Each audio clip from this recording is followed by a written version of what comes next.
तो विनोद शर्मा, ये राजनीति कहां जा रही है? ये बटेंगे तो कटेंगे, ये सलाह दी जा रही है, नसीहत है, एकजुट रहना चाहिए भाई, समाज में किसी भी तरह की दूरियां, तनाव नहीं होने चाहिए, या दरअसल तनाव पैदा करने का ये जरिया बन गया है ये बयान? भाई मुझे तो समझ में नहीं आ रहा। मैं खुद हिंदू हूं, क्यों मैं अलग थलग पड़ा हुआ हूं इनकी विचारधारा से? क्यों मुझे ये लोग पसंद नहीं है? क्यों ये जो नया भारत बनाना चाहते हैं मुझे रास नहीं आ रहा? क्या मैं अपने धर्म के विरोध में हूं, या मैं बेवकूफ मूर्ख हूं कि मैं इनकी विद्वता की बात समझ नहीं रहा हूं? बटोगे तो कटोगे। भाषा देखिए, भाषा का इनका देखिए कितना। देखिए, वैसे तो बात करते हैं संस्कृति की, सभ्यता की। बटोगे तो कटोगे। ये कटने का जो संदर्भ होता है मेटाफोरिकली, ये किस समुदाय के लिए होता है? हम इतने मूर्ख हैं क्या? देखिए, मैं बड़ी विनम्रता से बात करना चाहता हूं।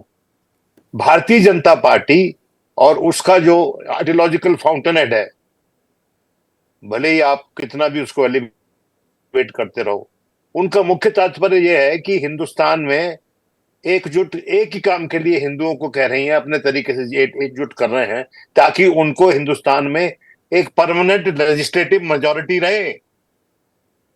नहीं, पर एक एक धारा ये भी चली ना विनोद, क्या इस बात को डिनाई किया जा सकता है कि भाई जो अकलियत है, अल्पसंख्यक हैं, उनका तुष्टीकरण करके एक पक्का वोट बैंक साध कर उनके हितैषी बनकर एक खास तरह की राजनीति करती आई कांग्रेस, उसका फायदा उठाया। अब कोई अगर हिंदू हित की बात करता है, हिंदू हितैषी अपने आप को बता रहा है, वो उनकी विचारधारा है। ये तो विचारधाराओं की लड़ाई है। पता नहीं ये विचारधारा है कि रिएक्शनरी पॉलिटिक्स है, इसको मैं आज तक डिसाइफर नहीं कर पाया, whether it is a reaction और एन आइडियोलॉजी। देखिए, मेरी बात सुनिए आप, कि आरएसएस और बीजेपी जब रुझान नहीं पाते लोगों को अपने ये अपीसमेंट, ये देखो, ये सिमेंटिक्स का खेल करते हैं हमेशा। ये तुष्टीकरण, अपीसमेंट होता है, उसको तुष्टीकरण कहते हैं हम, लेकिन असल में वो अफर्मेटिव एक्शन है। अमेरिका में और वेस्टर्न डेमोक्रेसीज में आपको वो अफर्मेटिव एक्शन माना जाता है कि जो लोग माली तौर पे वीक है, जो लोग सोशली वीक हैं, एजुकेशनली वीक हैं, उनको अफर्मेटिव एक्शन की जरूरत होती है। और उनके लिए सबसे बड़ी गारंटी क्या होती है? The goodwill of the majority. ये वो डिस्ट्रॉय कर रहे हैं भाई। ये ब्रेक फ्रॉम द पास्ट क्या है कि इसको अपीसमेंट बता के, इसको तुष्टीकरण बताकर, ये जो गुडविल ऑफ द मेजोरिटी होती है छोटे तबकों के लिए, और इसमें सिर्फ मुस्लिम भी शामिल नहीं है, उसको डिस्ट्रॉय कर रहे हैं। वे ऑफ लाइफ, जिंदगी जीने की एक शैली, इस विचारधारा को हम क्यों ना माने। और ये सुप्रीम कोर्ट का अपना ऑब्जर्वेशन था 90s में। जस्टिस जेएस वर्मा हिंदुत्व को वे ऑफ लाइफ की तरह से परिभाषित भी किया था। ये उसी हिंदुत्व को अपने तरीके से आगे बढ़ा रहे हैं। देखिए, ऐसा है कि जस्टिस वर्मा का वे ऑफ लाइफ हो तो मैं एग्री नहीं करता हूं। मैं आपसे एक सवाल पूछ रहा हूं सीधा सीधा, आप मुझको उसका जवाब दे दो कि ये जो अफर्मेटिव एक्शन है, या किसी भी देश में जो कि अपने आप को वेलफेयर स्टेट कहता है, क्या वहां नहीं होना चाहिए? भले ही वो अखिलियतों के लिए हो, भले ही। आपके ऑडियो में थोड़ी दिक्कत आ रही है विनोद, मैं आपके साथ आता हूं। लेकिन दिमाग जो विनोद कह रहे हैं, ये क्या सीधे सीधे एक चुनावी रणनीति है क्या?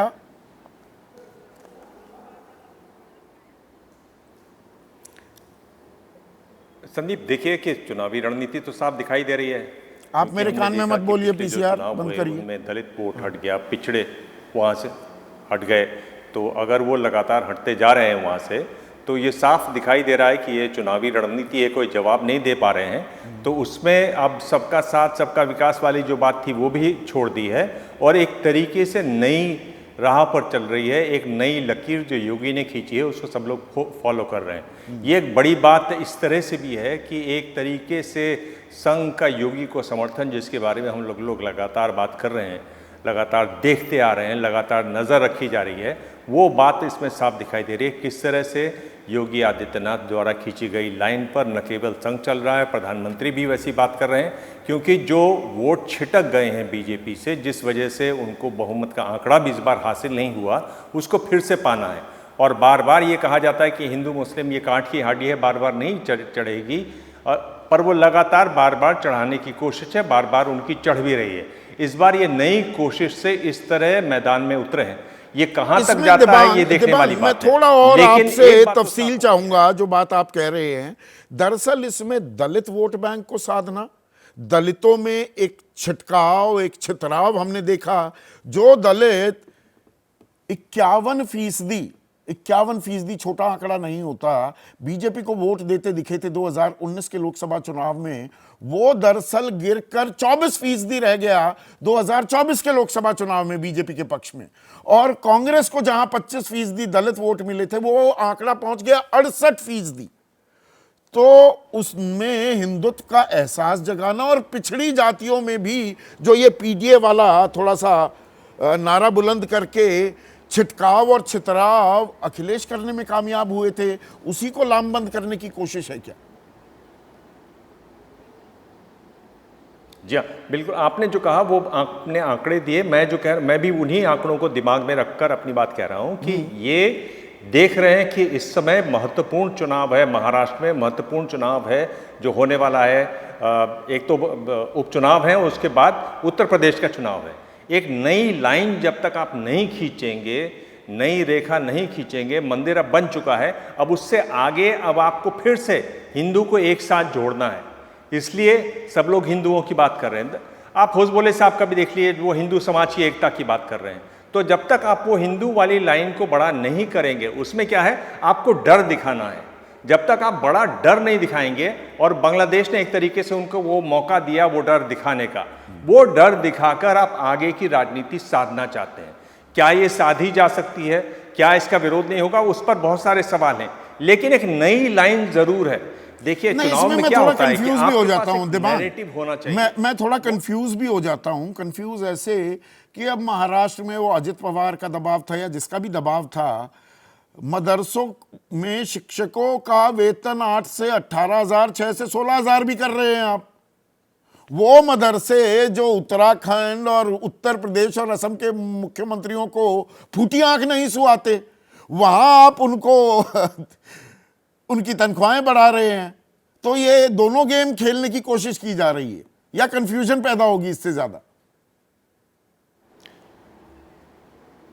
संदीप देखिए, ये रियलिटी है। आज जिस तरह से चुनाव हो रहे हैं, और यही नहीं दुनिया भर में, अमेरिका में भी जिस तरह से चुनाव हो रहे हैं, अलग अलग ग्रुप्स को एक ही नेता अलग अलग संदेश दे रहे हैं। ये वही है, वहां तो कोलिशन पॉलिटिक्स में जो उनका घटक है, उनको मुसलमान वोट मिलता है, उसी की वो उम्मीद कर रहे हैं, तो वो अपनी राजनीति कर रहे हैं।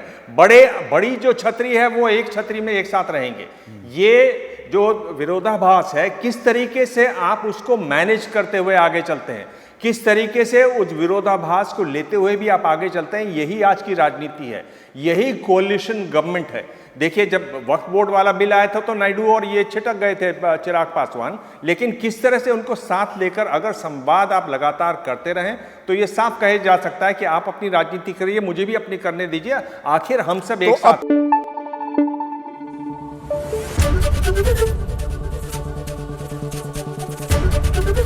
एबीपी न्यूज आपको रखे आगे।